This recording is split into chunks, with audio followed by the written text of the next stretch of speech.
Good morning बच्चों। आज की दूसरी वीडियो में हम चर्चा करेंगे एसएसटी सामाजिक विषय, जिसमें इतिहास 6वीं शताब्दी पूर्व भारत का इतिहास, ये इकाई 1 है।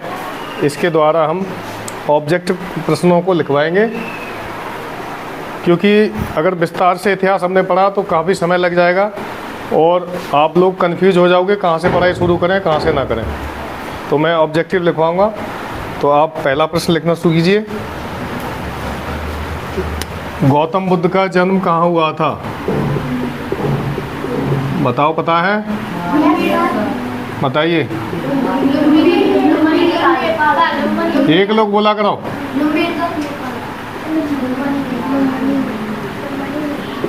कौन बोल रहा है?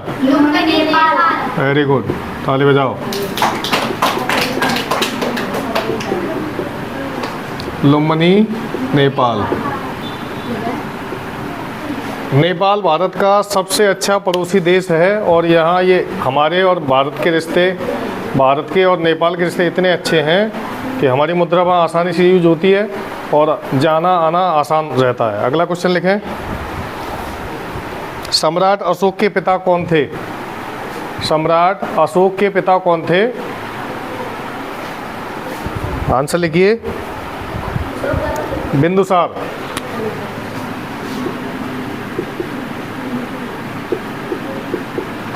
बिंदुसार, ठीक है। सम्राट अशोक सम्राट ने कलिंग युद्ध के बाद अपना हृदय परिवर्तन कर लिया था। उससे पहले वो बहुत ही कट्टर शासक थे और लोगों की हत्याएं किया करते थे, युद्ध लड़ते थे। लेकिन कलिंग युद्ध के बाद, कलिंग विजय के बाद उनका हृदय परिवर्तन हो गया और वो बुद्ध की शरण में चले गए। आगे लिखिए।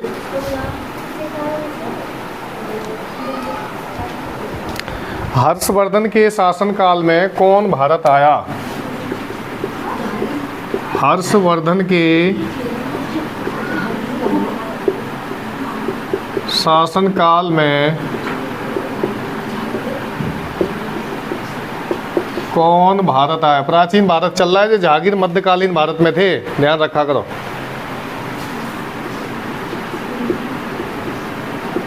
यही समझ करनी है तुम्हें। देखो यहाँ शॉर्ट नोट्स में बता दूं मैं, भारतीय इतिहास को 3 भागों में बांटा गया है।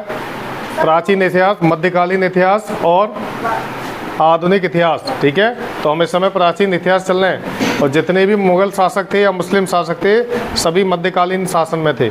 तो इसका आंसर लिखिए। हुएनसांग। हुएनसांग, हुएनसांग चीनी यात्री था ये, ठीक है। हुएनसांग। अगला लिखें। सिंधु घाटी सभ्यता का सबसे महत्वपूर्ण बंदरगाह कौन सा था? बताइए।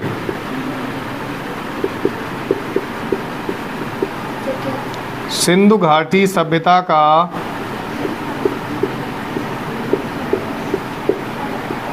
सबसे महत्वपूर्ण बंदरगाह,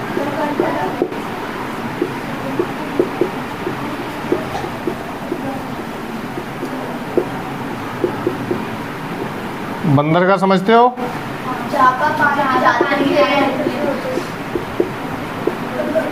बंदरगाह कहते हैं जहाँ पे पानी के जहाज आकर रुकते हैं, जहाँ से जाते हैं। कौन सा था?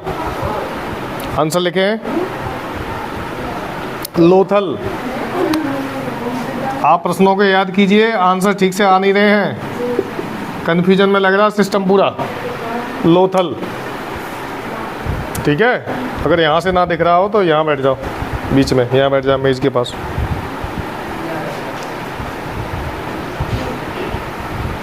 अगला क्वेश्चन। बुद्ध को महापरिनिर्वाण कहाँ प्राप्त हुआ?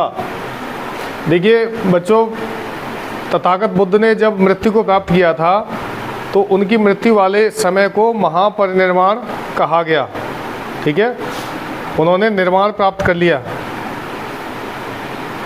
तो कौन से स्थान पर हुआ था बताएं? कुशीनगर, उत्तर प्रदेश में ही है ये कुशीनगर।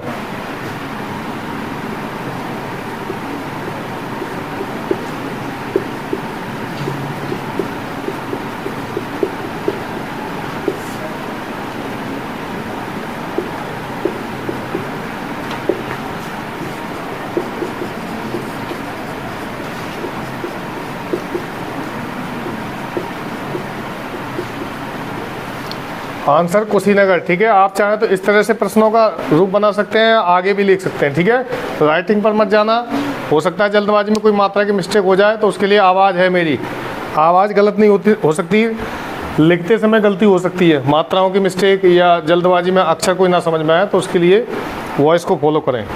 अगला क्वेश्चन देखें, इनमें से सबसे प्राचीनतम स्मृति कौन सी है? सबसे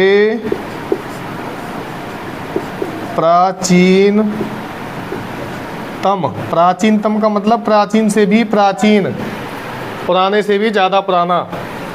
स्मृति कौन सी है? आंसर लिखें।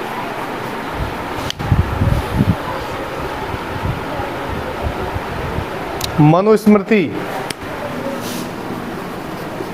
मनुस्मृति। देखिए, मनुस्मृति ऋषि मनु ने एक पुस्तक लिखी थी, स्मृति का मतलब पुस्तक होता है, और उन्होंने ही हिंदू धर्म को 4 वर्णों में बांटा था, 4 वर्गों में, ये वही मनुस्मृति है।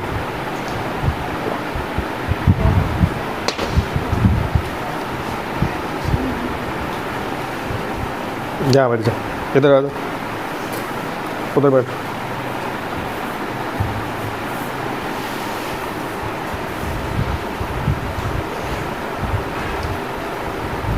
अगला क्वेश्चन लिखें, प्राचीन स्थल भीमबेटका की गुफाएं कहाँ स्थित हैं? कन्नौज। गलत जवाब। इतने जोश में गलत जवाब दोगी? सिस्टम से याद करेंगे, रोज लिखाए हुए प्रश्नों को रोज याद करेंगे।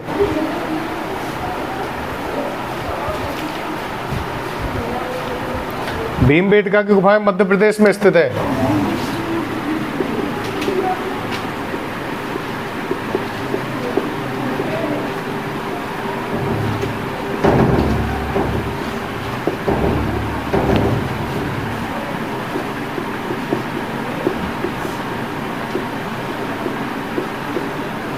आंसर लिखिए। मध्य प्रदेश भारत का दिल, सेंट्रल प्रोविंस इसका पुराना नाम है, और इसे भारत का दिल भी कहते हैं। राजधानी है भोपाल, और मध्य प्रदेश बीड़ी के कारखानों के लिए मशहूर है, सबसे अधिक जंगल पाए जाते हैं, और कपास की खेती के लिए, और बताओ, सोयाबीन का उत्पादन, तेंदू के पत्ते का उत्पादन। वेरी गुड, ये तो तुम्हें पता होगा। राज तरंगिणी के लेखक कौन है? कल्हड़। ताली बजा लल्ली के लिए। प्रसिद्ध पुस्तक राज तरंगिणी कल्हड़ ने लिखी थी। कल्हड़ भी बहुत प्रसिद्ध रचनाकार थे, और राज तरंगिणी अक्सर ये प्रश्न परीक्षा में आता है बच्चों। राज तरंगिणी, तरंगिणी माने नाव होती है, राजा की नाव। ठीक है, राज तरंगिणी पुस्तक के लेखक कौन थे? आंसर लिखेंगे। क्या है आंसर? कल्हड़। अगला प्रश्न देखें, सबसे प्राचीन वेद कौन सा है? ये भी गलत, ये भी गलत। दूसरे बच्चे क्या सोचेंगे, कितने बदतमीज और बेवकूफ़ बच्चे हैं क्लास के। ऋग्वेद है सबसे प्राचीन वेद। तुम्हारी बुद्धि खराब हो गई है सबकी।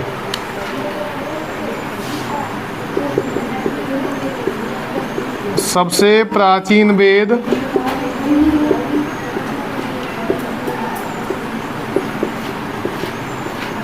ऋग्वेद है।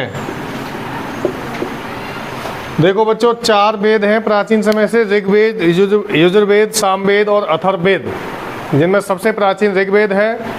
सामवेद से संगीत लिया गया है, और अथर्ववेद से आयुर्वेद लिया गया है। ठीक है, आगे देखिए, प्रसिद्ध पुस्तक अभिज्ञान शाकुंतलम के लेखक बताओ। राधिका, राधिका, अभिज्ञान शाकुंतलम के लेखक, प्रसिद्ध पुस्तक अभिज्ञान शाकुंतलम के लेखक कौन थे? कनिष्क। गलत जवाब। कबीरदास। गलत जवाब। खुशी। पल्लवी, लड़कों में से कोई? चाइना। भारत में संस्कृत के सबसे मशहूर कवि हुए हैं कवि कालिदास, और जितनी भी संस्कृत की रचनाएं हैं लगभग उन्होंने ही लिखी हैं।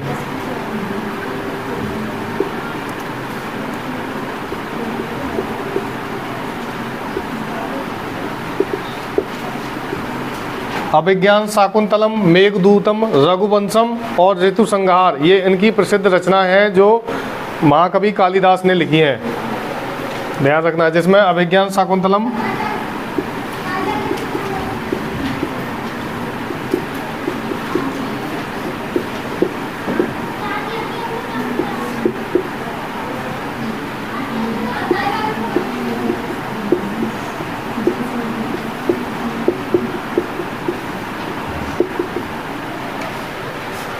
उत्तर लिखेंगे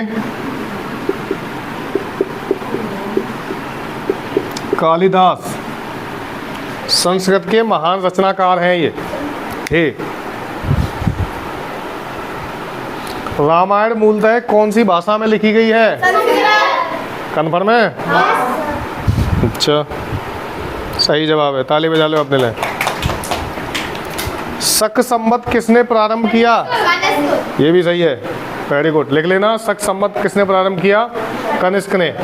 और रामायण मूलतः संस्कृत भाषा में लिखी गई है, मूलतः यानी जब पहली रामायण लिखी गई थी वो। अर्थशास्त्र के लेखक कौन है? प्रसिद्ध पुस्तक अर्थशास्त्र के लेखक हैं कौटिल्य। कौन है? नहीं लिख रहा हो तो लिख लो।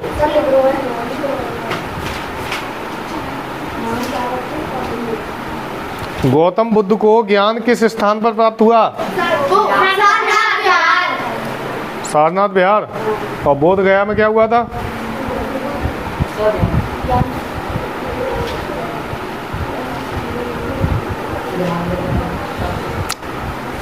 बोध गया में बुद्ध को ज्ञान प्राप्त हुआ, बोध से समझ जाओ। सारनाथ में प्रथम उपदेश दिया था।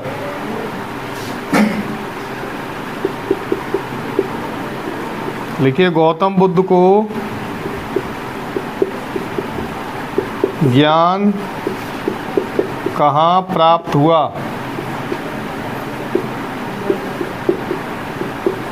बोध गया। देखो, गया बिहार का एक जिला है और वहाँ बोधि वृक्ष है, पीपल का बहुत बड़ा वृक्ष, जिसके नीचे तथागत बुद्ध ने बैठकर तपस्या की और वहीं उनको ज्ञान प्राप्त हुआ और इस स्थान का नाम बदल कर रख गया बोध गया। क्या रखा? बोध गया। बोध माने ज्ञान होता है, उससे ही बना है बुद्धि, बोध बुद्धि, समझे? और बुद्धि से ही बने बुद्ध, जिसको बुद्धि मिली वो बुद्ध कहलाया। समझ गए? आगे देखें। सत्यमेव जयते कहाँ से लिया गया है? बोलो। मुंडकोपनिषद। ताली बजाओ नंदनी के लिए।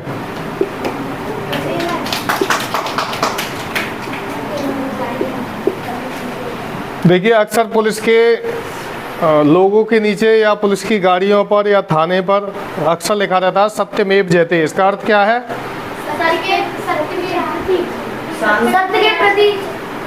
सत्य की सदा जीत होती है। सत्यमेव जयते यानी सच परेशान तो हो सकता है लेकिन जीत हमेशा सच की होती है। इसका अर्थ होता है सत्य की जीत होती है या सत्य की जीत। सत्य यानी सच, ठीक है ना? तो सत्यमेव जयते ये एक वाक्य है जो कि एक ग्रंथ से लिया गया था, मुंडकोपनिषद। कौन सा?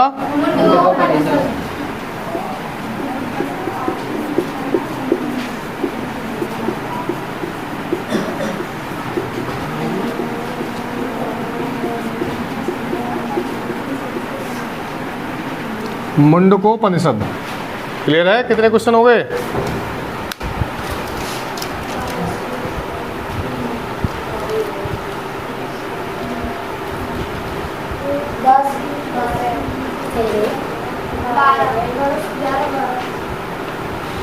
सिंधु घाटी सभ्यता के लोग किसकी पूजा किया करते थे? नहीं पता? पशुपतिनाथ, शिव। लिख लो। हर एक का आंसर गौतम बुद्धि नहीं होगा। सिंधु घाटी सभ्यता के लोग किस देवता की पूजा किया करते थे? पशुपतिनाथ। जो पशुओं के पालनहार हों या पशुओं के देवता हों उन्हीं को पशुपतिनाथ कहते हैं।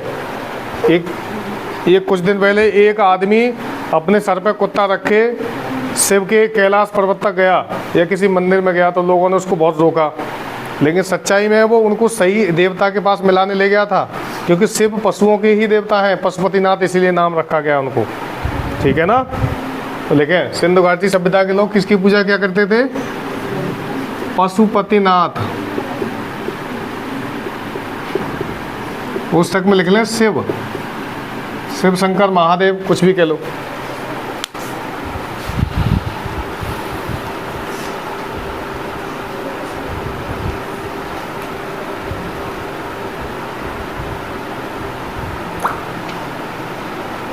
आगे लिखें, प्राचीन भारत कितने समाज में विभाजित था?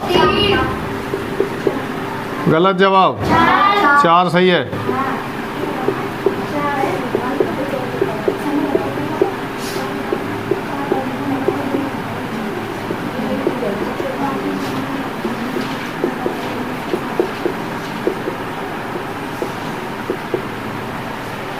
आंसर लिखेंगे 4 समूहों में, ये समाज की जगह समूह होगा।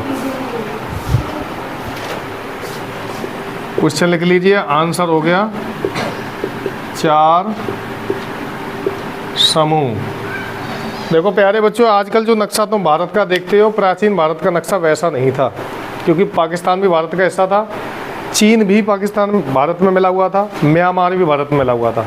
तो भारत का नक्शा बड़ा अजीब सा था।